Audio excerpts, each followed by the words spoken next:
United States Army. Now, to show you part of the big picture, here is Sergeant James Mansfield.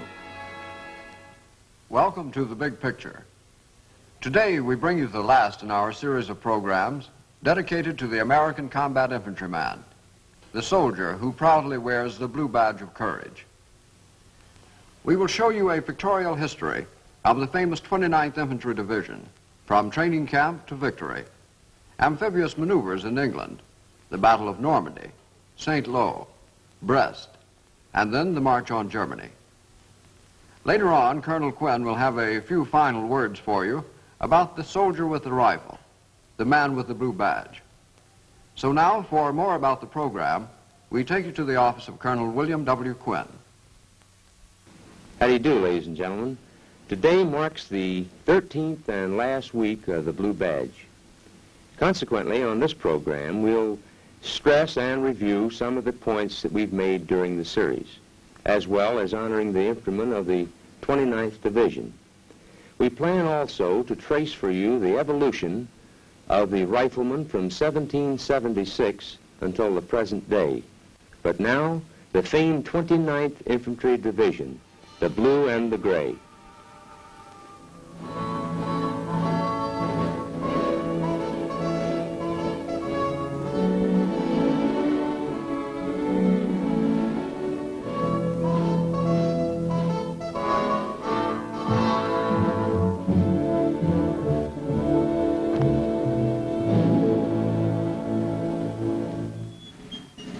We were born in the Revolutionary War, when the 29th was called the Colonial Militia. General George Washington was our first commander.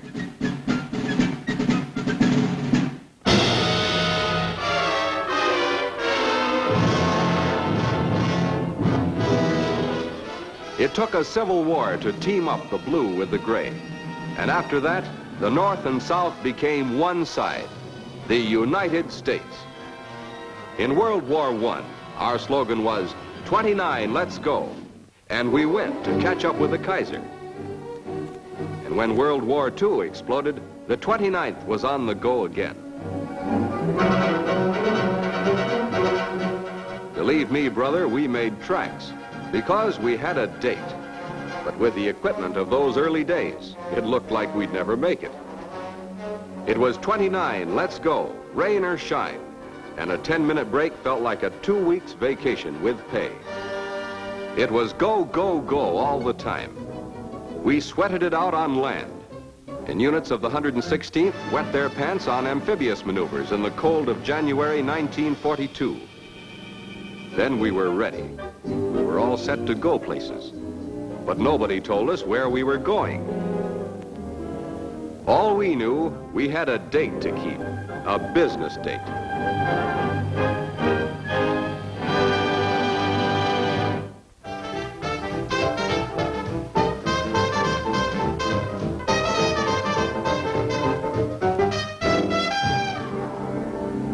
Scotland greeted us with music and a heavy, cold fog.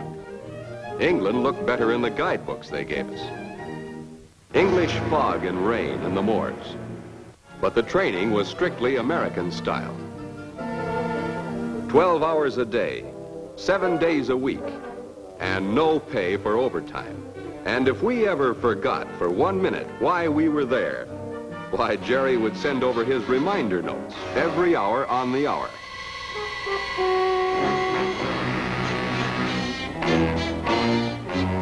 London, Coventry, Dover, the rich and the poor, the sick and the healthy, the weak and the strong, all received the same pounding from the sky. We had our chance to see what happens to an apartment house when it meets up with a bomb. Then the top brass realized that all work and no play did Joe no good.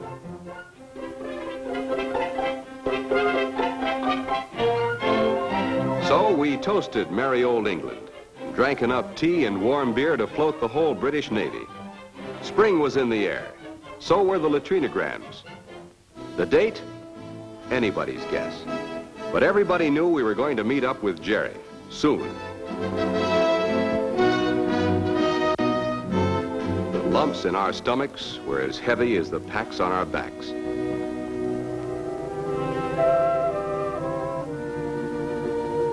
Eisenhower said, "The eyes of the world are upon you." But each guy inside felt mighty lonesome. We tried to follow each word in that final briefing, but somehow we knew when the going really got rough, each man would have to make his own decision.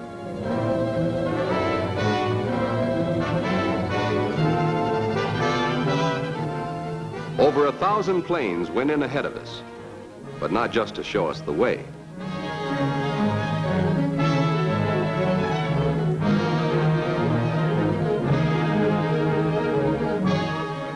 "7,000 yards of steep cliffs and sandy beach. A little summer resort nobody ever heard of. Omaha Beach. June 6, 1944. Dawn. D-Day. The Navy laid down a barrage that was heard round the world.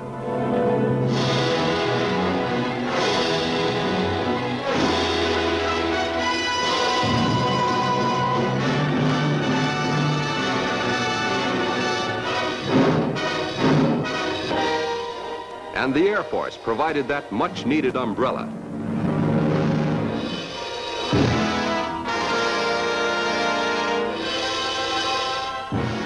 Even with this support, Jerry's steel pillboxes on the cliff sliced us in two like a butcher's knife. And you can't hide on a flat beach.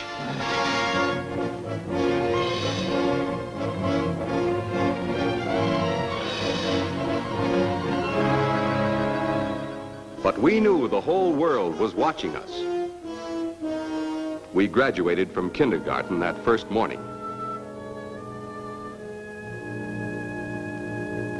By the next morning, we had gone through college and got our master's degree by pushing back the so-called master race.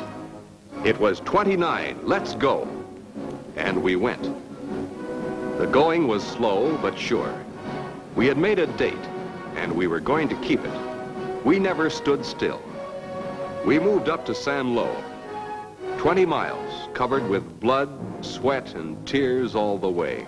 Julius Caesar fought these hedgerows 2,000 years ago. It was a picnic for him compared to what we took.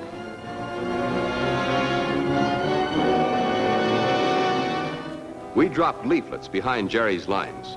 They read, "Your leaders have promised you that the Allied troops would not stay even 9 hours on French soil. We've been here 4 weeks." But here was the only language Jerry understood. So we tore into San Lo with the fury of a tornado.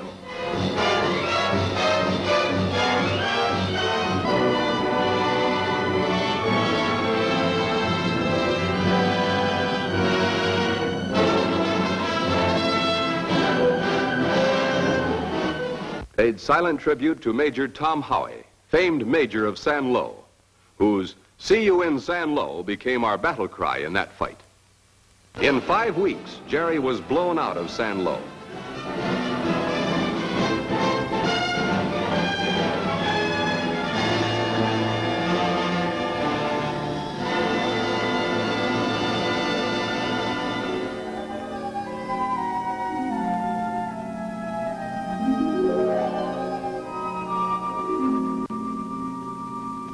The road was cleared for Patton's Third Army drive on Paris.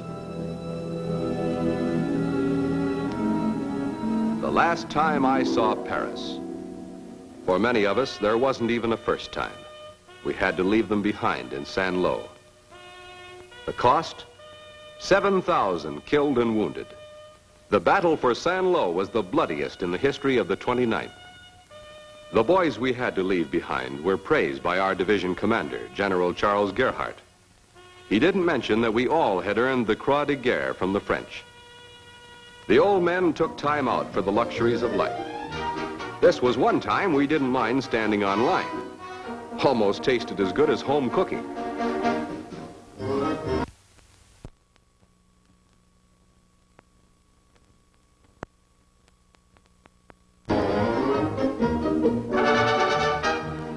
They took care of the inner man and the outer man. A few luxuries. A chance to clean up with soap and hot water, brush up on a little American humor, and catch up on letter writing. Somebody must have read our letters. They answered special delivery. Before we knew it, it was 29, let's go. Our first look at towns untouched by bombs. Hitler had been here before us. We didn't see an able-bodied man.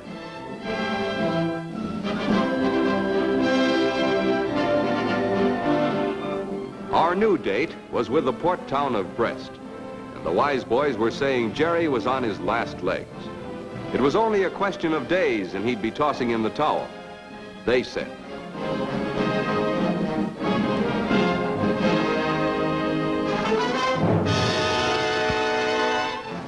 But the shells Jerry tossed at us told a different story.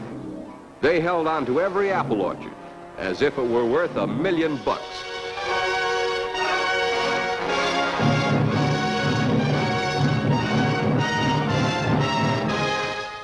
Then it was our turn. We hit them with everything but the ring posts.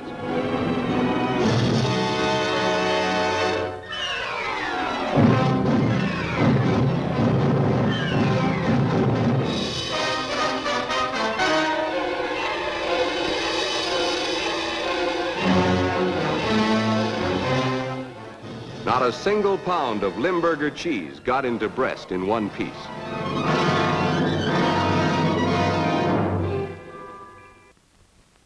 Generals Simpson and Gerhardt were on hand to map out any change of plan. We found out what Hitler meant when he gave the order, hold Brest at all costs for 3 months. That order cost many a Jerry his future.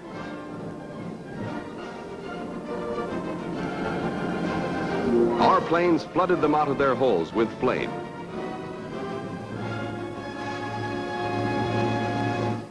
Washed them out into the open, gasping for breath. But the thousands of prisoners we took didn't pay for a single buddy we'd lost in the taking. The newspapers said we were mopping up, but Sherman had a better word for it.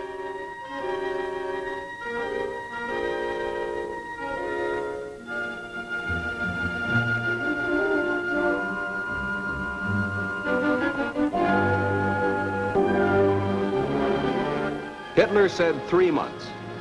His timing was screwy. In 3 weeks, we personally exterminated and caught more rats in this waterfront city than all the quartermaster's poison and traps could kill. The plague was cleaned up, 29th style.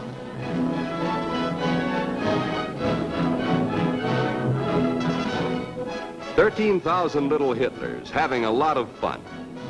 Up came the 29th. And then there were none.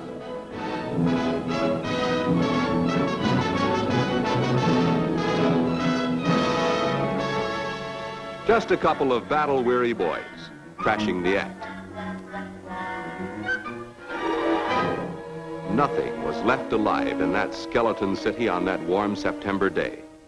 The port of Brest lay dead before our eyes.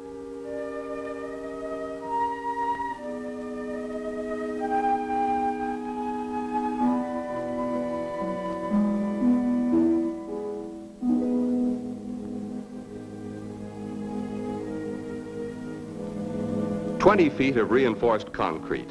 The submarine pens were made for resistance. Uncle Sam served eviction papers. No more wolf packs could board here. We relaxed with the USO.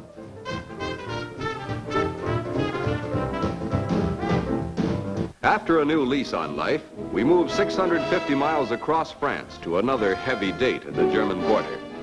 The war had stopped there and was waiting for us to catch up with it. All we'd known so far was hedgerow fighting, but this was Germany, flat and dank, Jerry's own home grounds, and we knew he'd hang on to it. Concealed pillboxes, concrete emplacements. Every kind of man-made obstacle was thrown in our path. We blasted through town after town. Kreuzrath, Bergden, Hatterat, Seemed like we began every battle in the dead of night. Nobody ever got any sleep anymore. Every man who went into Schierwaldenrot was either killed or captured. Company K of the 115th was completely wiped out. When Company C ran into a Kraut ambush, it looked like curtains.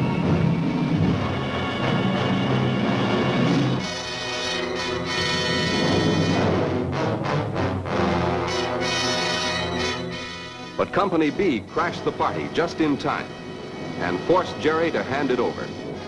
When it was too early to hit the sack, we ambled down to the kitchen and watched them beat up the batter for tomorrow's pancakes. The Rhineland was waiting for a mopping up, and our Air Force were just the ones who could do a little accommodating.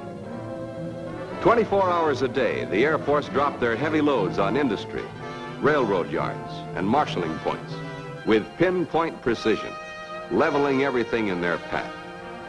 Setterich, where a lot of our Joes won the Distinguished Service Cross, posthumously. Durboslar, the land so thick with mines and booby traps that we learned to take the shell fire standing up. Aldenhofen, Niedermerz, it was every man for himself. Every day a counterattack. We fired over 1,700 rounds of smoke in one day. But as one Joe said, if I had to pay for it all myself, it would be worth every penny. Sooner or later, Jerry found himself mixed up with American steel.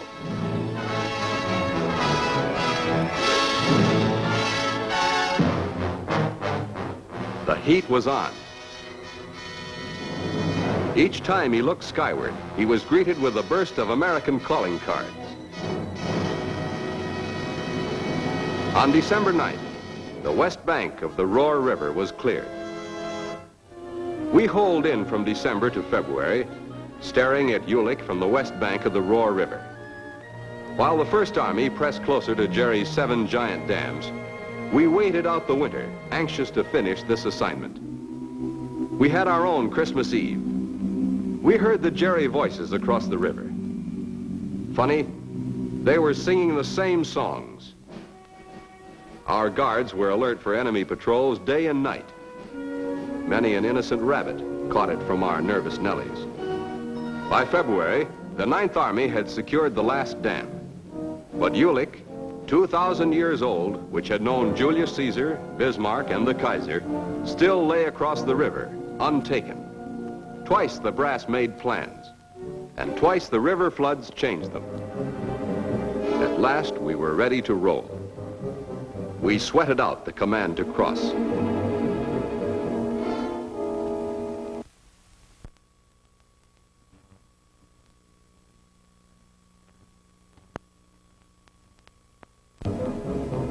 February 23rd was the date we left to give the Krauts their Roar cleaning.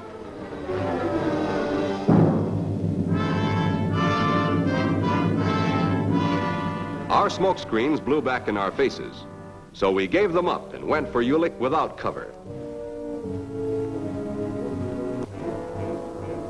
Our replacements became old men in the dawn of this new day. 30 seconds of combat is all it takes. The attached truck battalions got tired hauling ammunition and took positions in the gun crews. Those Negro troops earned themselves a letter of commendation that day. We even located the key to the city of Ulick and presented it to General Gerhardt.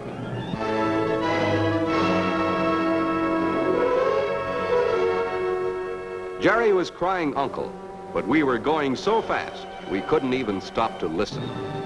We took the attack into München-Gladbach on the 1st of March. The Nazi mark was branded on the faces of the DPs.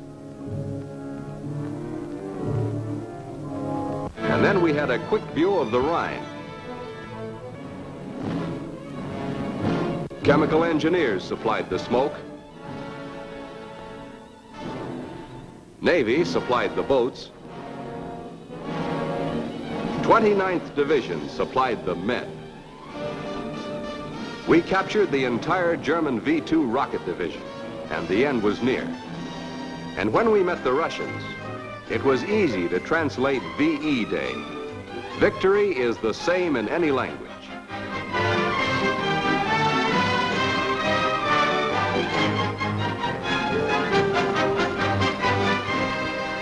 was over, we packed up our medals and our victory. And we put aside our guns and took up prayer books in rooms still hung with Hitler's swastikas.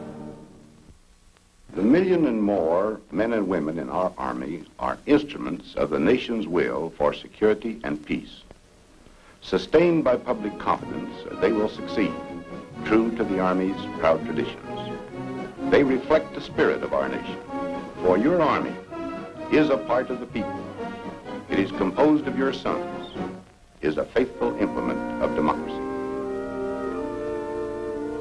I am the American soldier. For the American people, my family, my fellows, my sons to come, I carry arms. Remember how I began?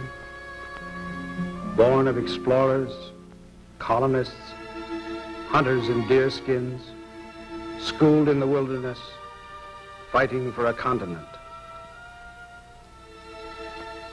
Remember Concord Bridge, 1775?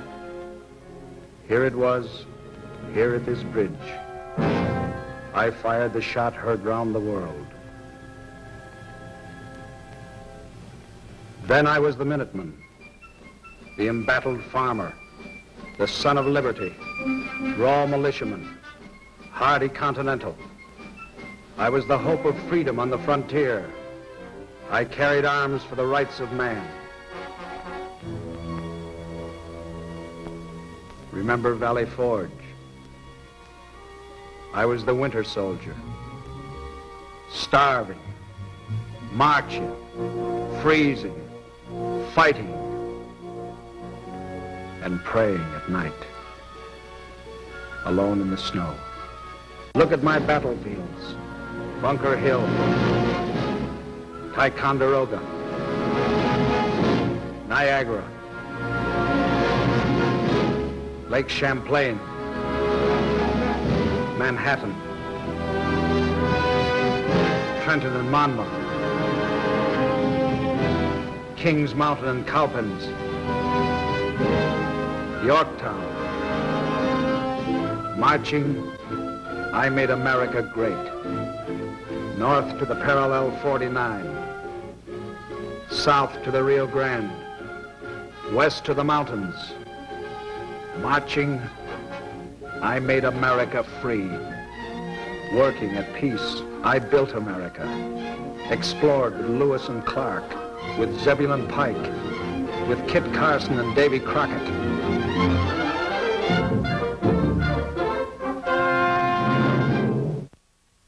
1860, 1865, I was the blue, I was the gray. Marching, I made America free. Marching, I gave America peace. Marching, I found the American spirit. I led the way. I called to America, follow me. Follow the American soldier. Follow the trail I blazed. I convoyed the wagon trains, moving west, fought the tribes with Custer, rode the Oregon Trail, patrolled the wild American continent.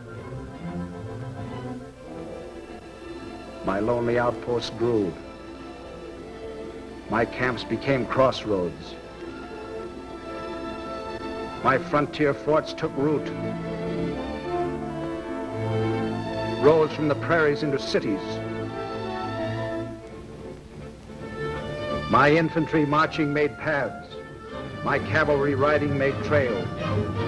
Where cities rise, I made the hikes to lay the ties and drive the spikes, uniting my country with rails. I am the American soldier, pioneer, Samaritan, vanguard. Wherever I was needed, whenever I was called, I stood and delivered. I came through. I was America on the march.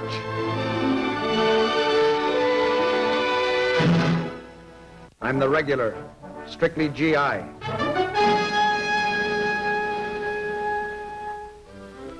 I'm the rookie, maid soldier. I'm up from the ranks. Hell for leather.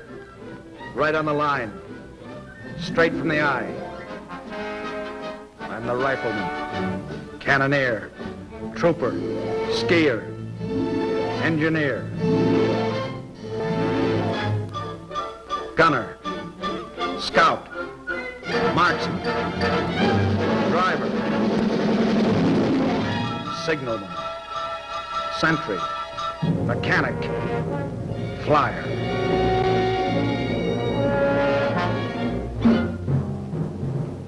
I'm the eyes of the cannon, the marching refrain, the brains of the tank, the nerves of the plane. I'm the heart of the shell, the courage of truth. I'm the Liberty Bell, I'm the song of our youth. Your Army is not just a man in uniform. Today, your Army is part of an active combination of forces for national defense and world peace, and security is not taken for granted.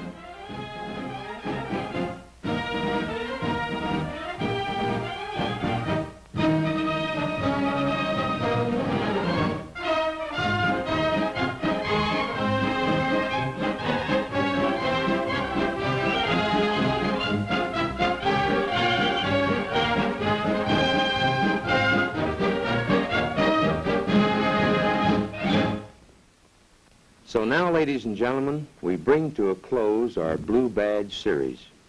We hope that you've enjoyed it, and we hope that you've become better acquainted with the combat infantrymen who ask you to look twice at the wearer of the blue badge, for it's the mark of a man. Thanks for watching. If you'd like to help us produce more compelling historical content like this, please like, comment below, and share this video with fellow history buffs. And of course, be sure to subscribe to help keep history happening.